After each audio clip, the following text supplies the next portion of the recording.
Hey, Tim Frisch with the Frisch Perspective here.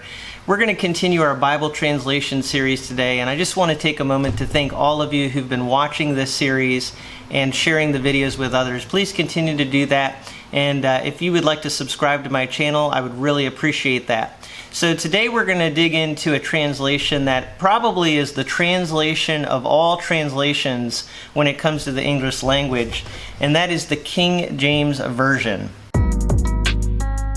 The King James Version is still one of the best-selling translations of the Bible, even though it is over 400 years old. That's incredible. And as one writer put it, with the KJV, you might say that English began to become the new Greek, the new Latin. What has become the world's language was in many ways begun by the influence and reach of the world's Bible. So that just gives you a taste of how influential the King James Version is. So how did it come to be, and why has it done so well for over 400 years? Well, the KJV is the gold standard of English Bible translations. It is actually still one of the highest selling Bibles on the market today. When I looked at the chart from last year, the EPCA said that it was ranked number 2 in the best-selling Bible translations. Even other translations that are out there today are based on the King James Version.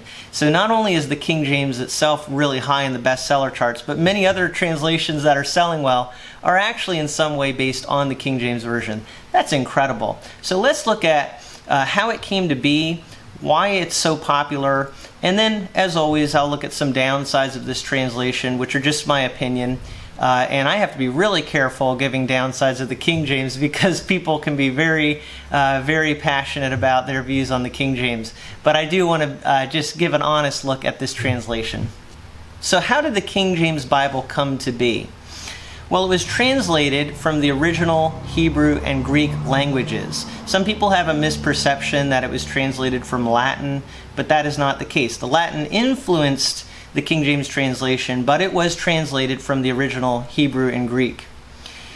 It began actually as a project in 1604, which was commissioned by King James, and that's why it's called the King James Version.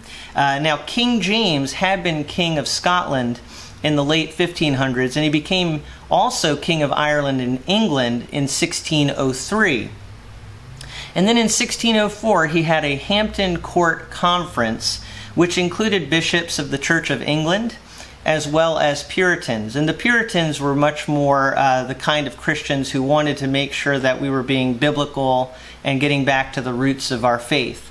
And so that's why they were called Puritans. They wanted a pure religion. Now, this conference at Hampton Court eventually resulted in the request by the Puritans for a new translation. And the project ended up being led by Richard Bancroft, Bishop of London, and eventually the Archbishop of Canterbury. And his first reaction at this conference to the request of the Puritans was, no, we don't need another Bible translation. But they eventually decided that they would go along with this translation, and Richard Bancroft was on board with it. Now, what they did is they divided the Bible into 6 sections. And the sections were Genesis through 2 Kings, 1 Chronicles through Song of Solomon, Isaiah through Malachi, Matthew through Acts and Revelation, the Epistles, and finally the Apocrypha, which are not in most Protestant Bibles, but this was part of the original King James translation. These 6 groups or companies were each assigned to a section. So there were 3 Old Testament groups, 2 New Testament groups, and 1 group for the Apocrypha. 2 of them were at Westminster, 2 at Oxford University, and 2 at Cambridge University. 2 people from each group were then chosen to form a final review committee, as far as we know, and the finishing touches were supplied by bishops of Winchester and Gloucester, with Richard Bancroft giving kind of his final review of everything. Now, when they were getting to the end of the translation, from what I read, they actually read it out loud to help ensure that it was clear and understandable when it was heard, because it was meant to be read in public. And that's one of the reasons it has such a great sound to it. They developed some rules that would guide them in the translation process. And I won't go into the rules, but what they basically show, if you look at them, is that they were non-sectarian in approach, but they were very thorough in how they translated, with these different committees and groups translating and then allowing for mutual critique among each other. So that allowed them to be really, really accurate and thorough, and not one person giving their own viewpoint on everything, but everybody collectively working together. And they also used other translations for guidance. So they weren't really superioristic in their translation view. They actually said, we want to take existing translations, not because they're bad, they're good, but we want to make good ones better. That was their philosophy. And so they started in 1604, and after 7 years of working on this, they completed the project in 1611. And so we still know the Bible today as the 1611 King James Version, even though actually it was updated at times, and I believe the last update was around the year 1769. And so what we have today is actually the 1769 King James Version, but originally it was completed in 1611. What makes this Bible so great? Why does it have such staying power? Well, I'll give several reasons. And the first is timing. If you think about this, it was completed in 1611, and not a whole long time before that was the development of the printing press in about the year 1439, which had movable type, and it was revolutionizing the world, including the church. And so this came on the scene when the printing press was allowing books to become a lot more prevalent and affordable and ubiquitous. It was also the Reformation time period. So as the church was being revolutionized by book printing, there was the Reformation. And so the King James Bible is really the epitome, the standard of this time period. Throughout the 1500s, there were various translations that had developed in the English language, but there wasn't a really, really good translation that everybody loved. And so this was kind of the culmination of the Reformation time period and the translation efforts of that time. It was unique because it was committee-based rather than just one person translating, but it tried to include the best scholarship of the time. And again, it was based on previous translations of the Reformation era. So it is the culmination of the Reformation time period and scholarship. Third, it is such a great translation because of its historical influence. As I read at the beginning, the English language is the world's language today in many ways. So many people throughout the world speak English. But how did English become solidified as a language? Actually, English changed over time, and what we know today as English is largely due to the influence of the King James Version and its literary power. It's also, when you think of the language, it's beautiful, it's memorable, it's classic language. Now, Alister McGrath, in talking about the King James, said they weren't setting out to create a literary masterpiece. They were actually just trying to create a translation that was accurate to the original. But because of their efforts, it ended up becoming a literary masterpiece just because of the way they went about it and the great job that they did on it. When you look at the translation, another thing that I want to bring out is that it's good because it's well balanced. Like I said, it wasn't sectarian in its approach. Now, it's ironic because it's sectarian groups that are now the ones trying to promote it sometimes. They're the ones who are maybe saying, you know, we've got to not use any other translations than this particular translation. But the original King James translators, some of them were from the Church of England, who liked the Bishop's Bible. They were the bishops and the Episcopalian Christians. And then you also had the Puritans, who were maybe more Presbyterian leaning in their views. And the Presbyterians liked the Geneva Bible. And so these groups actually had to come together to form the King James Version. So it really ended up, as one writer put it, having the theological knowledge of the Church of England and that intellectualism, but the passion of the Puritans. And so it's a non-sectarian, well-balanced Bible. It's also the best scholarship of its day. As I mentioned before, it set the standard in many ways for other Bibles to come, such as using italicized words for words that are added in English, having running heads, and chapter summaries. Another reason it's so popular is that it's all over the place. You can find it anywhere. You can get them at the dollar store, at Barnes & Noble. You can find a nice copy of the King James Version. You can get them online everywhere. Different publishers make them, and they make them in all different editions and formats. And so that's one of the reasons it continues to sell so well, is because you can get it in so many wonderful, beautiful, various editions.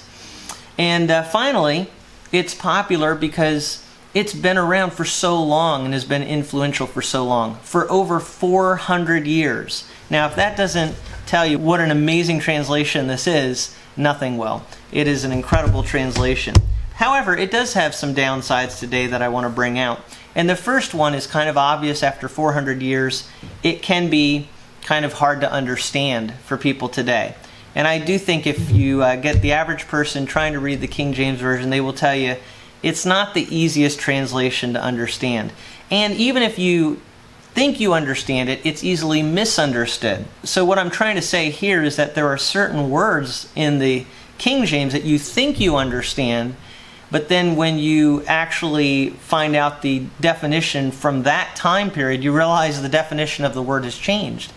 So, a really classic example is the word conversation, which we always mean the way someone speaks, the conversation that we're having verbally, whereas the idea more in the King James would be your lifestyle, the way that you're living. And there are other examples of that, words that have just changed. As Mark Ward called them in his book, these are false friends. You think you know the meaning of them, but you actually don't. And number 3, a downside would be just the outdated scholarship. And this is a controversial statement for some people, but you need to understand and remember that the King James translators were looking at themselves as being the most up-to-date scholarship of the day. They wanted to be accurate for their day with the knowledge that they had. And so actually, it's more in keeping with their mindset to continue to update the scholarship of translations. And so now that we're over 400 years from the time of that translation, we do have other information at our disposal that they did not have that is good to have in our translations today. And the final one that I think is a downside, and it's sad to say, because it's so loved, it tends to be misused by people. These are people who use the King James to say this is the only Bible that English people should use.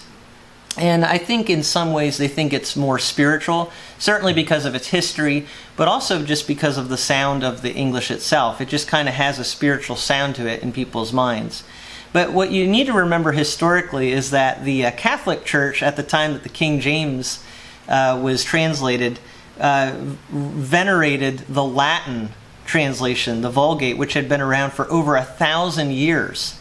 And ironically, the Latin Vulgate was translated into Latin from the original Hebrew and Greek so that people in the Latin Empire, the Roman Empire, could understand it. And yet, over a period of 1,000 years, that translation began to not be understood by people in various parts of the world. So then the King James comes along so that why? As one writer put it, now what can be more available thereto than to deliver God's book unto God's people in a tongue which they can understand? That was one of the translators of the King James Version who said people need to be able to understand the Bible. So I know that that's a controversial thing, and there are people who love the King James, and if that's one of you, I just want you to know I really appreciate and love the King James Version as well. It's had a tremendous influence in my life. However, we need to understand that the original King James translators wanted everybody to be able to understand it in their language, and that the King James language is not the language of today the way that it was back then. So I think the King James translators would actually want us to read translations that are in our language, in our common tongue. And so I want to close by just encouraging everyone, if you've never read the King James Version, I really hope that you will.